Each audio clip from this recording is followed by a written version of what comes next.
Frogman Friday.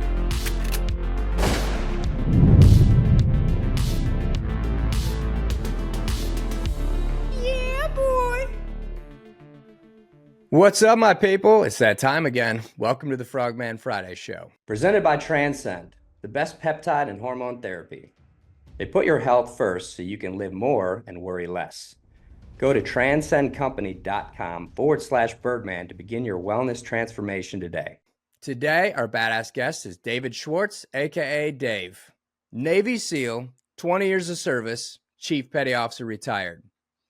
His work includes Trident Table Foundation, Red Watch, and Dirty Frogs. You can follow him on Facebook, Instagram, and LinkedIn. And to take a deeper dive, go check out TridentTableFoundation.org and TheRedWatch.com. Brother, welcome to the show. Thank you. Appreciate it. Yeah, man. A man of many words. Let's kick it off. You know? So I always start this off a little different before we jump right into what you got going on post-service. But a lot of guys want to know what transition looked like for all of us. They can't understand, how do you go from this elite level into the civilian world? How does it work? And most guys seem to have the same opinion, but I would love to hear your transition story. Yeah, first off, I'll start with the normal advice that most people say when getting out. Like, hey, plan a year, plan a couple years ahead. I didn't really take that on board too much. But what I did do, man, is, I started out with a couple different programs, man. The Honor Foundation was one of them. And they got a pretty legit, I'll just call it like school-like curriculum that takes you from, figuring all those small things out from the beginning of like, hey, just simply like, what do you want to do and where you want to go? And then kind of pair you up with a coach in the business sector. They may or may not be where you want to be or doing what you're doing, but that was kind of it. But that was a huge help to let me know that I knew nothing about where I wanted to go and what I was doing. And then as I've said in the past, I was actually dealing with all like, unfortunately in my career, we were dealing with some ambiguity during some operations in Afghanistan. And, that ultimately circled back around when I was trying to get out. And we got caught up with the war crime kind of bullshit. Followed right behind and almost collaborated with Eddie Gallagher and what they had going on, man. And so my transition wasn't as smooth as I thought it was going to be. Because here I am going, cool, I kind of got a plan. I'm going to retire, but now I got to deal with all this uncertainty and, what's my family? Where are we going to come out at the end of it? You know what I mean? Yeah. And I think it's the toughest part was kind of working through that and just watching myself and my family kind of fall apart real time in front of my eyes. And then I actually had like a plan, which was surprising, like all the hard work I was doing. I got into SMU, Southern Methodist University down there, Cox School of Business. Yep. So right there in Dallas where you're at. So Yep. I got into their executive MBA program because that's where we went on our track with the Honor Foundation. And it was so shocking to me because I didn't even have a bachelor's degree yet. And they're like, yep, come in for an interview, did that, had an in, and next thing you know, I'm ready to go to college, right? And then I got met like a oil and gas company down there as well, and bam, got into their leadership program and was, had a job offer on the table. Wow.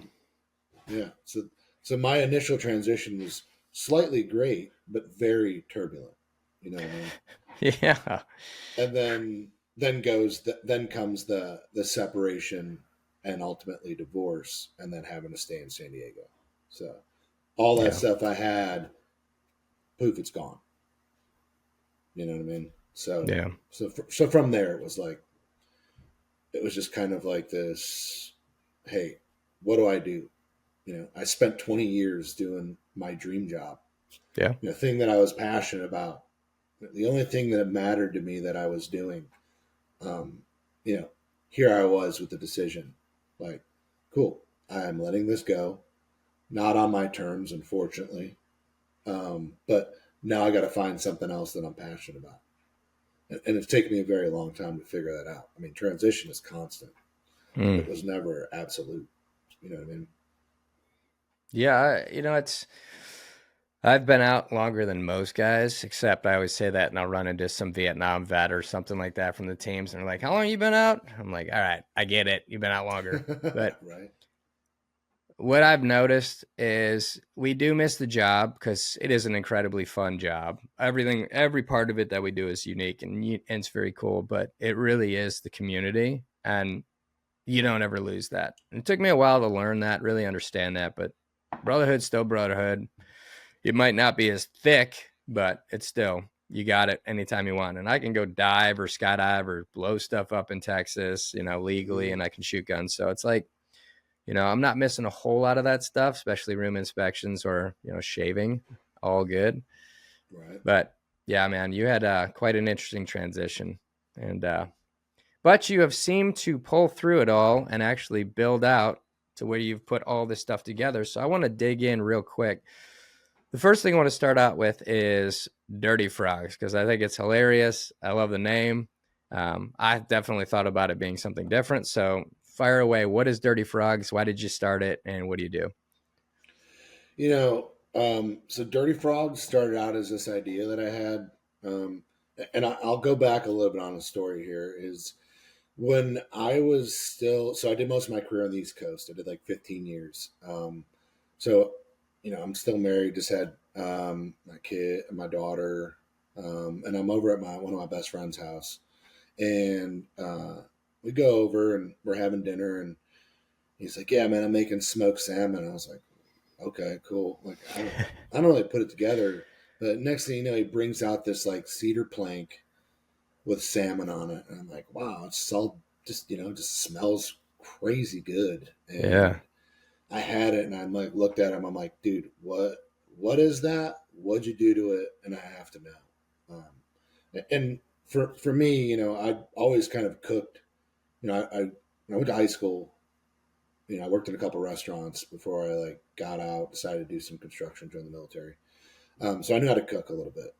But my grill, smoking, and whatever game was just non-existent. Gas grill type stuff, don't try and burn it, right? That was my theory. And I still do to this day sometimes on a gas grill. But he's like, yeah, man. He's like, I use my green egg. I was like, what is that? And it's a ceramic smoker. And from that moment, I'm like, I need to know how to do that. I need to get that. And from there just started my passion about learning. And shortly there later, probably within a year, I bought my own. And so Dirty Frogs was this thing as I was like, all right, how do I season and do all this stuff? And between like YouTube videos, learning it, and then repetition of messing it up and making crappy food, I initially decided and figured it out that I'd make some good stuff, right?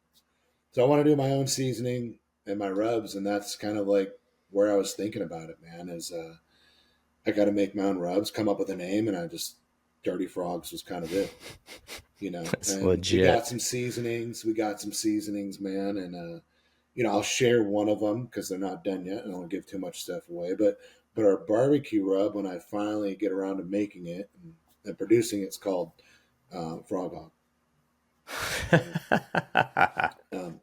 For me, it just kind of clicked, That's legit. It's literally, I'll have to show you something later, man. Our label is literally like a pig, with a frog sitting on top of it. That's legit. Got to be PG with it. I do. So, well, another episode will explain what that is exactly. Yeah, but so this is your passion, and this is what you're actually going to be coming out with this year or in the near future? We'll see. Life's been busy. I have some other things I'm working on. But, ultimately, if I can get it together, hopefully, this was the year that I wanted to get it out. So hopefully by the end of the year, definitely. Awesome. Yeah. Well, when you do, we'll be blasting it out for you and showcasing it. So if you're following David at all, or you go to follow him on social media, definitely do it for multiple reasons. One of which is to keep updated. So when he does release Dirty Frogs, especially that Frog Hog edition that you're ready to purchase, that's sweet. Yeah, pork rub's going to be good. So, I but mean, I I'm was, already salivating. oh yeah, good. No, it did lead me though to sharing that passion. So Dirty Frogs does some light catering though here in San Diego and outlying areas as well. So we'll either come to you, cook, drop it off, whatever. So That's legit. Well, I know a little bit about your foundation, and I want to I think this springboards right into it real quick. Let's talk about Trident Table Foundation. Why did you guys create it? What is the sole goal of it, or what are your goals for it right currently, and what do you do? This is like a huge passion of mine. It's like something I battle with, every other day to try and bring it to fruition and share it and take care and help people. So I've been going to all sorts of different fundraising events, supporting the community, whether it's SEAL Future Foundation or Navy SEAL Foundation in the past. But I think the SEAL Future Foundation is the one I've been most involved with. One of my great friends in the teams, Johnny Wilson, started that a while ago. And through that, it's shifted a bunch of different hands, but I've tried to play a role in helping out and being there to support our community, right? And I went to school after I got out, and I'm like, you know what, I have something missing, and I want to help and give back and help dudes, be successful after their careers. Whether it's our brothers and sisters in arms or different branches or law enforcement, first responders, and I'm like, what kind of foundation can I start? And I'm literally, as cheesy as it sounds, I'm walking my dog, doing my normal thing. And I'm like, food, cooking, grilling. Interesting. Like that's it. Because for me, growing up, my mother, she's a mail carrier, retired out of that service as well. But no matter what, I grew up with my mom. Saw my dad, occasionally on the weekends. They divorced when I was 5, but there was always a meal cooked at the end of every day. That one meal, and that was the time that we connected as a family. My mom, my sister, and that was something as I became an adult and ultimately a father that gave me that aha moment of food, because food became a passion for me. And it's the moment that I think I got a 90% solution most of the time of where I'm cooking dinner at least every night. That's the one meal, because with job, school, and everything else, and kids' schedules, that's the one meal that I could plan out, and the one opportunity I get to bring everybody together at the table, and everything goes away, and that's how we reconnect. That's And legit. ultimately, man, when we're in the teams, we're gone so much. And how do I come back from a trip, a deployment, and get that moment with my kids, or don't mess up their schedule, with them and my wife? It was cooking, man. It was cooking me that brought me back in, with open arms. And I'm like, I want to share that. And that was like the passion.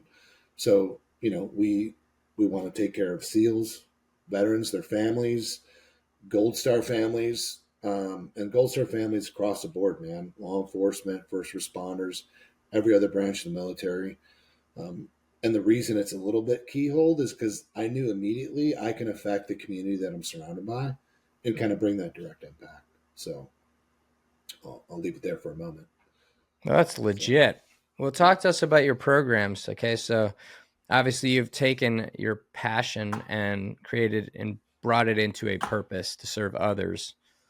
Walk me through, like, what does that look like for you on a normal monthly basis? What does Trident Table Foundation do for these organizations? Do you show up? I mean, kind of explain or walk us through that. Yeah. So, we're a new foundation. We launched last year. I've done like a couple different events. One fundraising event actually down in Dallas that we were, successful on, and we partnered up with Steel Future Foundation because, that's a foundation that I will support every day of the week and show up for every time I can, to support my brothers, and that showed us like, hey, there's a community out there and someone that's actually, and people that are actually in need, and willing to show up. So what our foundation does is we have like 5 pillars pretty much. It's family, education, community, sustainability, and wellness. And the programs that I've developed or came up with that I think serve us well, I'll talk about one that I was able to have immediate impact impact with, and that's our custom cooking solution program. Okay. So that's one of them. And I'll shout that out, and I'll talk about other ones. And that's where I get with a veteran family member, Gold Star family, and I go, all right, what's your cooking situation? And we start from the basics. Like, hey, you got pots and pans. Shit, do you even have a stove, an oven, a refrigerator? Do you have all the things that work for you to initially feed your family? That's where it starts. And if that's a yes, then the next move is like, all right, how do you bring value to your family, through like cooking and whatever. And that's where we're like, all right, what if you had a smoker? What if you had a grill? What if you had these things that you could, you're the grill master on the weekends when you have your family, or, you're just doing dinner at night. So in some cases we provided those tools, whether it's a smoker, a grill, you know, pizza oven, a flat top, something to get you into some kind of routine where you're having these moments with your family all the time. And That's legit. And that's the one that we were able to, when you struggle with like raising money and funding, these are kind of the things like, hey, where can I bring immediate value and help give guys purpose at home, continual purpose. Some of the other things we have is, we have our resiliency retreats, and these are some things we're trying to get off the ground, where we'll send a family or a couple for like a weekend, a Friday, Saturday, Sunday. They show up. We talk about some things before, like, hey, do you want to spend the weekend alone? And then just what we'll do is we'll have a chef show up and all the food, and every day you have every meal cooked for you. And with that, there's also opportunity, right? And there's also who doesn't want that? Who doesn't want to have their own personal chef? Sign me up. Yeah, it takes off that burden. And then, if they want, there's opportunity for culinary education in there. Hey, you cook a meal with your significant other. Hey, you cook breakfast with your kids, and you have someone guiding you along the way, showing you how to utilize those tools. And then that's legit, right? And then on that retreat, we provide you with tools, like some tools that you actually use, whether it's kitchen stuff or maybe a grill or a smoker. I don't know, if the opportunity is there, and then we send you home with that stuff. And these are things that we would do nationwide, wherever these little different FOBs or cities are, right? Like, let's say we come to Dallas and it's you, and you go home with those tools that you had an experience with, that you were taught, and then you continue those memories. That's legit, because you're bringing that community, our people and their people together, and then teaching them something. Because I know for me, like, I told my wife, I was like, you get away from my grill now. This is my grill. I'm the man of the house. This is my grill. And she's way better at it than I am. And so we just joke about it. But I'm like, man, I've never actually properly been trained on how to cook, let alone grill. And so we just wing it, and try to do my best to make sure I don't destroy the meat. But having that education, doing it with my wife, would be absolutely amazing to keep us connected. And then kids even more so, to get them as they grow up to want to be a part of our communal like gathering to cook food. So I love how you're bringing everybody together through this food, which it's such a unique and simple model. And yet everybody is just overthinking things, and it's brilliant. I love that. I mean, you need food. Yeah. It's for sustainability of life. I mean, there's not a day that goes by that you don't cook. And two things stick out for me. One was the immediate feedback that I got when I brought this to the member or the recipient was, they're like, yeah, I talked to my wife about it. Like she's fired up. Like, next thing you know, you rekindle this like collaboration of working together and teamwork in the household. Yeah.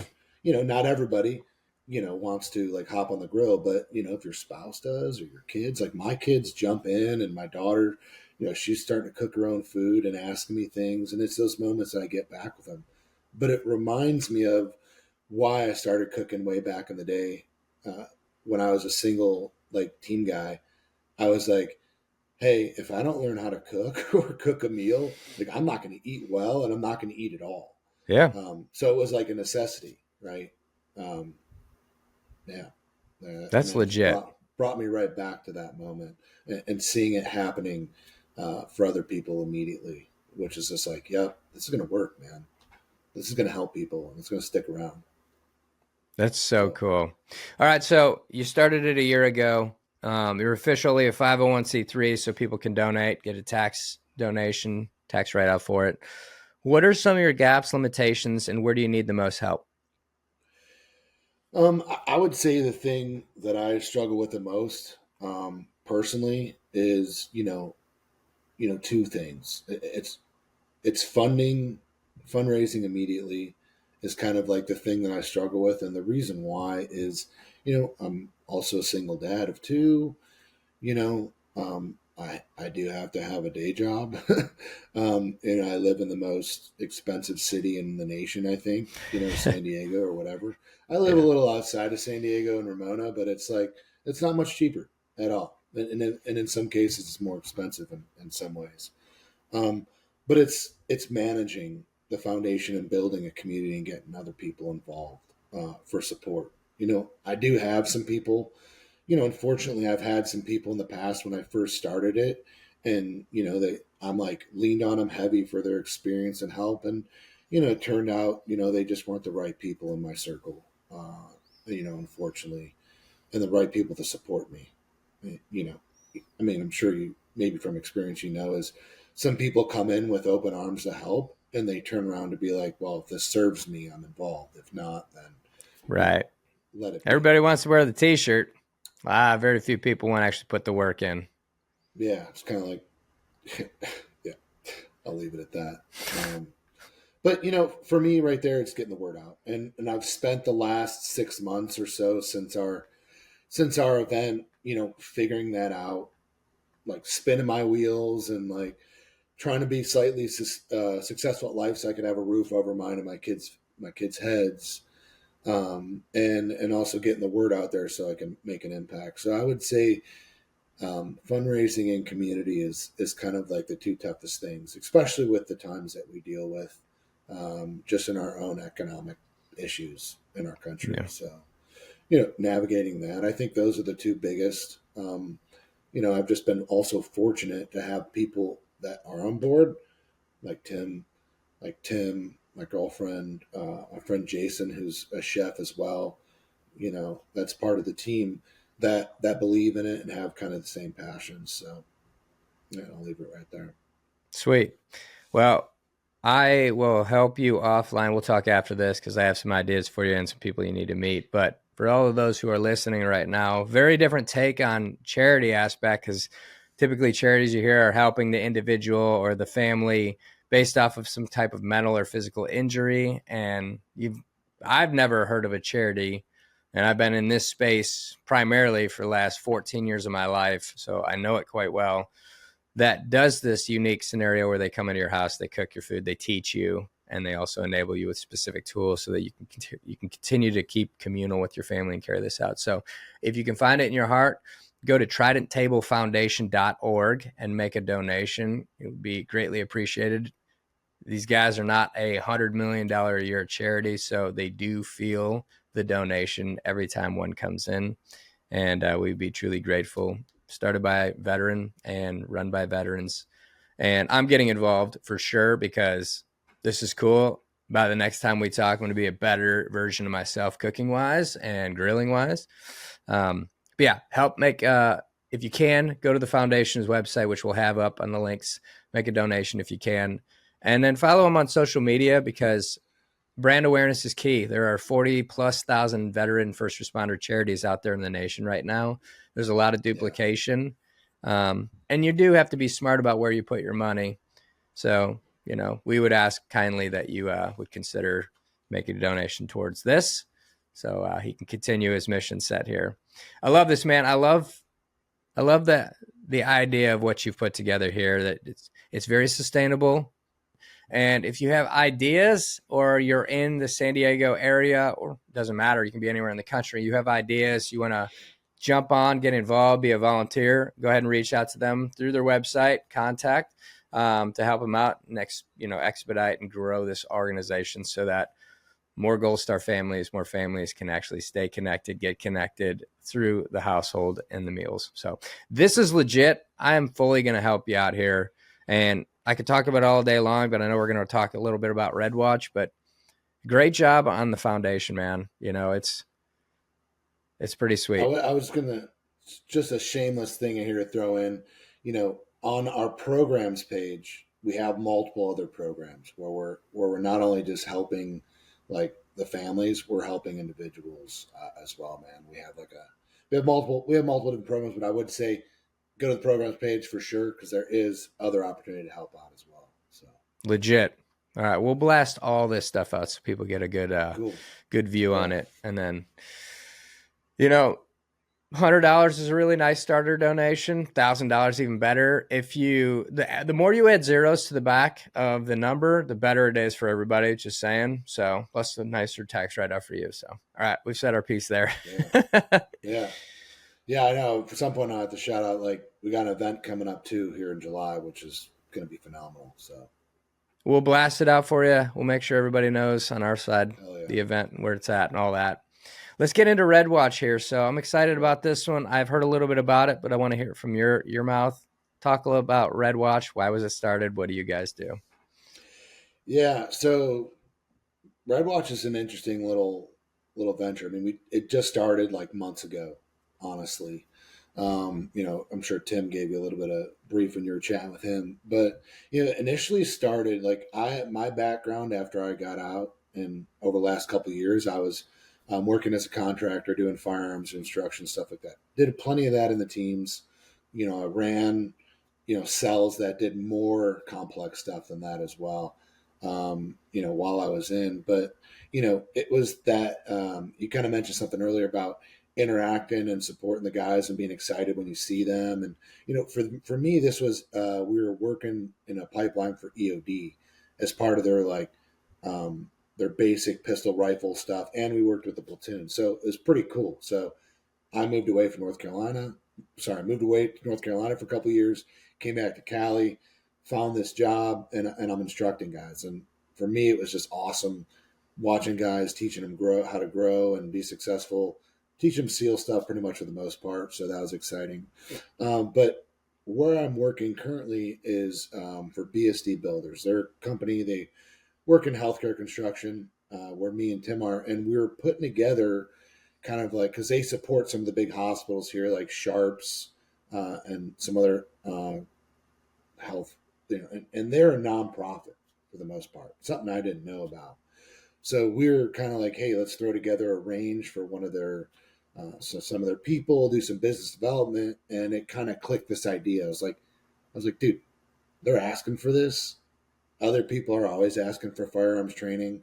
I did it for years. Got another buddy that does it, that we did it together as well. And it kind of turned into this, like, we started talking about it. And next thing you know, me and Tim and two other SEALs are like, hey, let's turn this into a thing where we go and teach like either basic or advanced firearm safety or home defense stuff or whatever. And it kind of turned into this like business that we wanted to get into, where we do hold these ranges.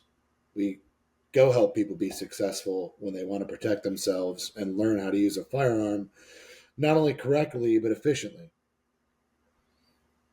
And then there's also opportunity where we want to get into, helping out law enforcement, government, military, and even in some cases, because in some of our networks, people are in the film industry, and we'd love to get the opportunity to go help, either train actors or help do consulting on movie sets for, either military or kind of like combat or firearm scenarios. So Sure. That's kind of where it started, and that's kind of where we're going. So with this being said, because you're training firearms to general populace, can anybody go and sign up to get instruction from you guys? How's that work? Yeah, 100%. So whether your experience is zero or you have a little bit, or you're doing normal range stuff by yourself with pistol, rifle, whatever, we basically create classes or adjust what we're teaching to those different demographics of experience, I should say. So yeah. Do you guys travel? Do you go outside the state?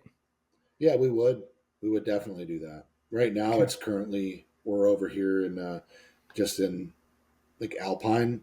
Got a couple of different private ranges we utilize, and you can see that if you go to the site or any stuff that we're partnered up with. Trident Table Foundation actually trying to raise money as well. We're hosting a couple ranges out there. So, and then if anybody reached out, wanted to set something up personally, we're already in the early stages of finding different locations where we want to hold some training. So that's definitely something we're open to and we'll do. Okay. That's theredwatch.com for anybody who wants to get experience from Navy SEALs, which it's interesting, right? I got out and I was like, I don't want to do this. I want to teach people because it's not the same. And people just kept asking and asking and asking. You just realize like, it's not about the fact that I don't want to train people. It's that I have this luxury that I've been trained to this level and people are seeking to protect themselves. And so it almost felt like my duty to do it.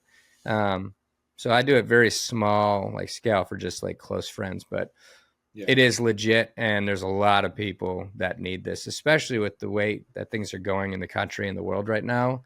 Yeah. People are becoming more vigilant about like, hey, I have these guns. I don't know quite how to use them, or I don't have anything and I don't know how to protect myself. Yeah. We need to start. So that's legit. Yeah. And that's the most, sorry, go ahead, bud. How many of your guys, your instructors, I know Tim, who else you got on your cadre? Yeah. So we have 5 now, actually. So it's myself, Tim, another Frogman, Johnny Collins. He's been on here. Yeah, another Frogman, Mario Wilson, and then we actually have former Army recon sniper, Nick Betts, and this dude is, legit as well. Johnny's a sniper as well. Nick's a sniper. He's been in all of like Iraq and those different types of environments, like Mosif has as well, and he's just like a genius with filming, photography, and marketing as well. So, we have a pretty good team. Of guys that are well-rounded in multiple different things. I was a medic. Tim was a medic.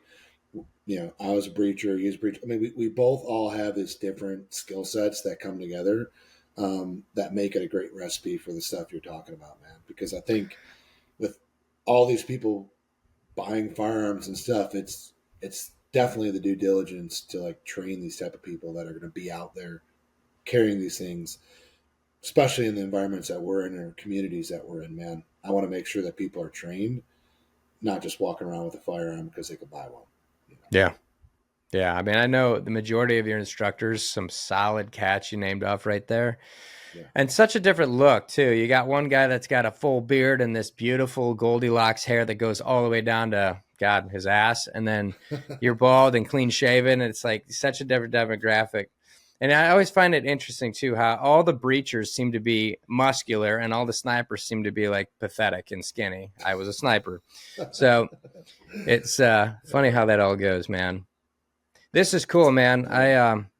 There's such a need. I think that you're going to start to pick up a lot of speed here in the next couple months, just based off of what's going on around the country. But they just need to know that you exist and that you're out there. So we'll be talking offline about that as well. There's a lot of room to help. And so for anybody who's a Navy SEAL or a special ops guy, or even a veteran per se that listens to this show, the whole point of this is, one, to get the word out so that we can spread it. So please spread the word of what he's doing, what his company, his charity are doing, and also get behind him, help him out. That's the biggest thing here is we have to be communal ourselves to help each other. So if you're listening, that's a call to action to stand up, help David out, go look at his his cause and his for-profit.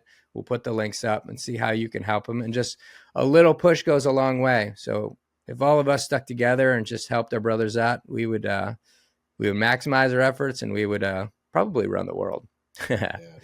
Truly grateful, man. Absolutely, for anything and all help. And I think building a community is like the better half of all of this, right? So yeah. It's so fascinating too to see guys getting out and what their quests are and what they tap into their mindset. Because now, I mean, the difference in SEAL teams and the special operations versus the general military is we have more autonomy and freedom to be able to look at a problem set and then solve it based off of our own mindset, right? Instead of just saying, all right, these are the tactics that were in the book, we got to do these. Doesn't work for everything. So, but to be able to get out and not have any time of ROEs, as you as a businessman in the community have no ROEs now. It's just how hard you want to work, how fast you want to move. It's up to you, but you now can be super creative. And that's what I love, is seeing guys getting out and how creative they become. Because a lot of people are like, man, how did you build all this? And I'm like, well, you'll see when you get out. You're there, that freedom marker will unlock and you'll be able to do all kinds of cool stuff. This is cool, man. Yeah, that was probably the toughest thing for me. Was I had all these like ideas or thoughts that I wanted to do, and I was waiting for like the right moment, which is kind of bullshit. Yep. And I'm sitting there literally inspired by all my buddies and friends and people that are like, we're already killing it.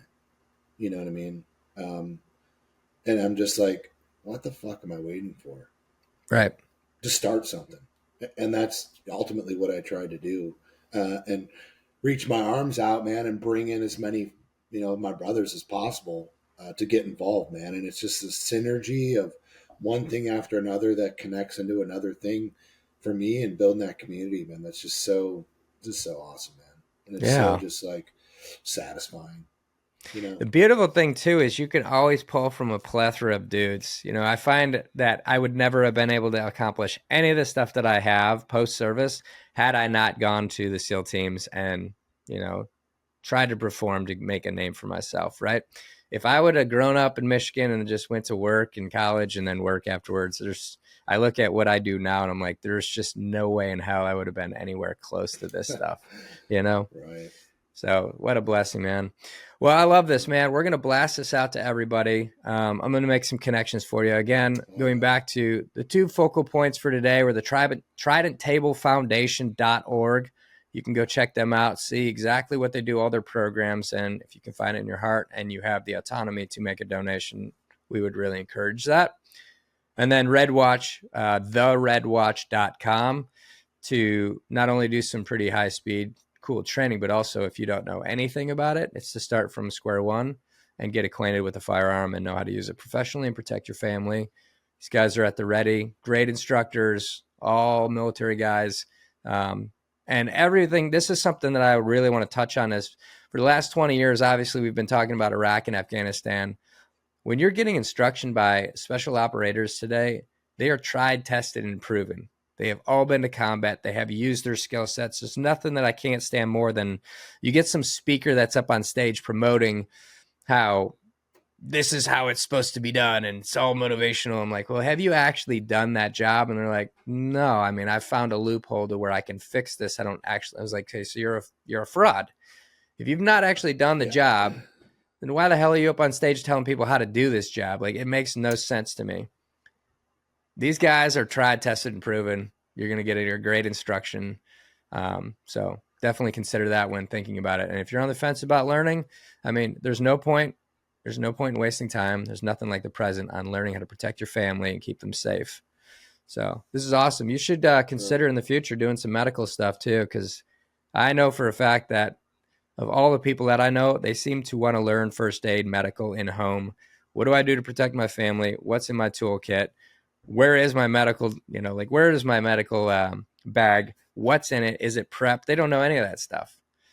So it's I think that'd be legit considering medics and all. Yeah, no, absolutely. I mean, we definitely will do that. I feel like most of this is, if it's not just a standard flat range, I think custom solutions are, very much something that we want to that we're ready, I should say, and set up to do as well. Because, like I said before, I mean, we all come from a different demographic from our experience, and at least two of us were medics, and I knew nothing about medicine when I started. I remember the moment in SQT, like SEAL qualification training, right after Buds, the guy's like, one of the instructors doing a medical course, and I'm just like wide eyed and like, I'm like, so you're telling me the food and the air go down different pipes? I feel like a retard for saying that, but that's literally what I was thinking in my head. I was like, wait a minute, there's two different. I feel like an idiot, and they're like, so yeah, so that's that, and we need volunteers. Who wants to go to medical school? I was like, me, sign me up. I need to go. If in some opportunity or some scenario my friend's going to get hurt or my buddy or my teammate in front of me, I want to have the wherewithal to be able to help them, take care of them, and play a role in it. So medical is super important. I carry stuff in all my cars. I have Yeah. bandages, whether they're clotting factors. I got tourniquets, small first aid kits in each one of my vehicles. I always bring a med bag whenever I go out and do stuff. So you're right, man. That's super important. Yeah.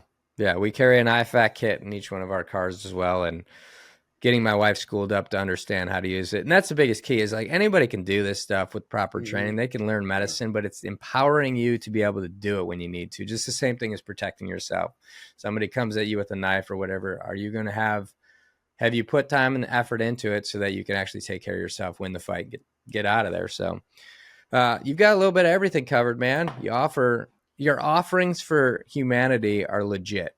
It's like, you got this company that you can help teach people how to protect themselves in a very unrestful state in the economy in the world, which people all need to know how to protect themselves. And then you've got a charity that supports the brotherhood and their families. And it all comes back to bringing them into the kitchen, getting them barbecuing and cooking. And then you can also support them with Dirty Frogs by teaching them those awesome rubs and getting those rubs going within all this. So it's all interconnected. And That's right. I like this offering, and I like the fact that you've diversified, because team guys are so good at doing many things. We're not the elite of one thing, but we're very well-rounded. So this is legit, dude. Yeah. Well, we're going to blast all this out to everybody, man. Before I ask you our final question, which is also an important one, is there anything we didn't cover about what you're doing post-service? Anything you want to share with the group? No, I just want to highlight, and make sure it's, clear of, for myself is, everything that I've been doing has led to like one thing, man. And I've just found that I have this super passion of helping others and helping people be successful, man. And for me, like that's my currency, man. Like it's literally the most satisfying thing. And maybe being a father's kind of pulled that out of me, watching my kids grow and be successful as kids. But, getting out, that's just been like kind of my mission is to help others and help people be successful. And if I can, I'll help show them. So legit, man. Yeah. All right. Quintessential question of the show that flips you around. Who is your hero and why? Shit.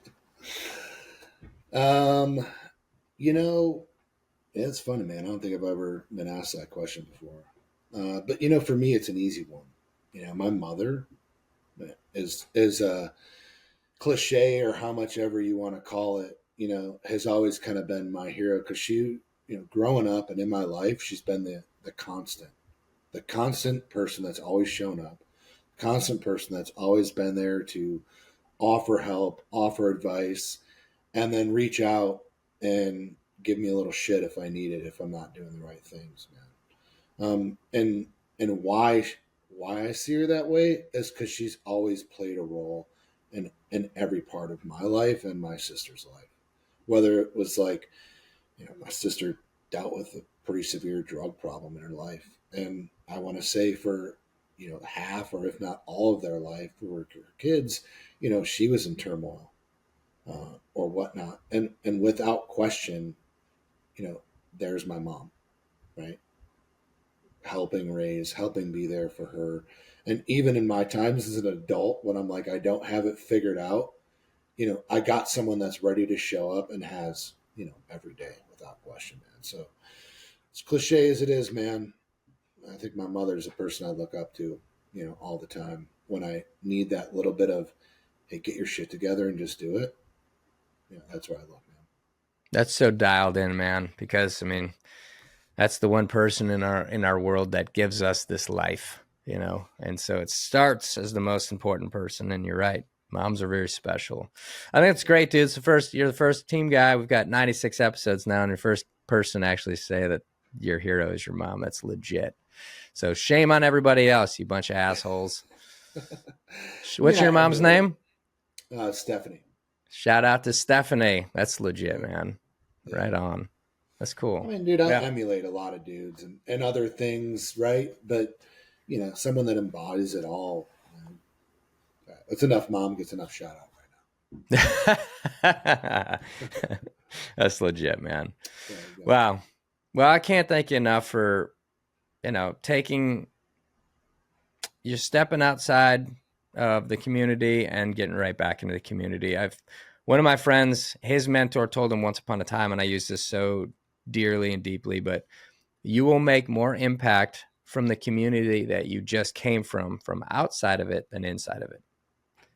And it's exactly what you're doing here, man. It is not about fixing the whole world. It is about helping people in bite sizes. And there are not enough people doing the work to help people these days. And you are. And everything I can tell, I can see it from all this stuff. Like, you got to have your passion. You got Dirty Frogs. And that's super sweet that you can actually take passion and turn it into a business as well. But the company and the charity that you have all circle around helping people, teaching them, training them, and empowering them. And I love that. This is what everybody needs. So you've got a new mission and you're doing it with your brothers. So there's no way that you could fail. Right. It's legit, man. Well, everybody go check it out right now. We got David Swarts, a.k.a. Dave, big nickname there. It's one of your Navy SEAL. Yeah. It's got Trident Table Foundation, Red Watch, and we will see later on this year Dirty Frogs, which we will release as soon as he releases it. But make sure to go check out TridentTableFoundation.org and TheRedWatch.com. Give them a like, follow, subscribe, all the things. And if you can, please make a donation. We'd greatly appreciate it. Brother, thanks for being on, man. Hey, man, thank you, man. It's been such a pleasure, man. Yeah, man. Just sharing that. And hopefully, I thank everyone else for watching. And follow us, like us, show up, support us. Thank you. Yes, volunteers are key. Frogman